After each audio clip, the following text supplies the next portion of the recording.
Kassadin, the Void Walker. Kassadin started life as a lowly offcast, walking the harsh sands of the Great Sigh alongside merchant caravans to draw predators away from their more valuable goods. He survived many of these treks across the desert, and began to serve less as a bait and more as a guide. The foreign tongues that sought his talents, Kassadin, or whom does the desert know, often slurred their shriman, and so he became fondly known as Kassadin in the back alleys and markets of Belzun. He spent more years exploring the ancient ruins of his homeland, making his employers exceedingly wealthy. But it wasn't until a dig near Zarima that he found a treasure of his own. He fell in love with a woman from one of the desert tribes. With his wife and newborn daughter, Kassadin settled in a small village in the rocky canyons to the south. He was on the road often, his work sometimes requiring him to accompany particularly valuable relics to some faraway sponsor. But no matter where his travels took him, Kassadin would always return with exciting tales from the world beyond. Journeying home from distant Piltover, Kassadin and his fellow caravaneers were watering their beasts at an oasis when they encountered the first terrified survivors stumbling out of the desert.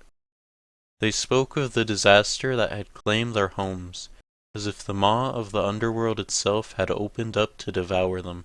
They had barely escaped with their lives.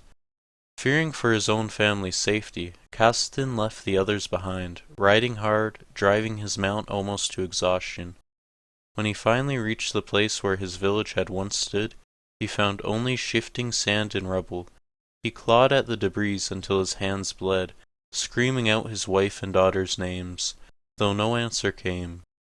Days later, Kassadin's companions caught up to him, now just a broken and empty man weeping beneath the scorching sun.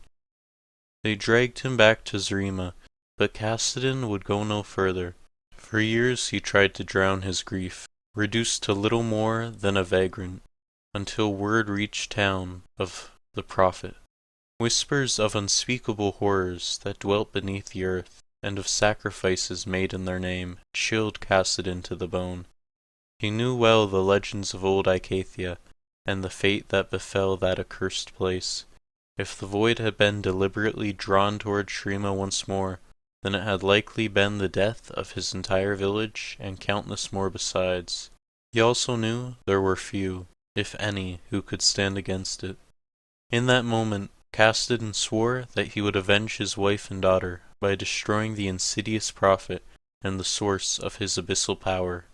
He was a man who had made his living by finding safe paths through the most dangerous places, and resolved to arm himself with the most arcane and esoteric weapons ever known in Valoran, fused with Zonite ingenuity and blessed by Ionian spirit healers.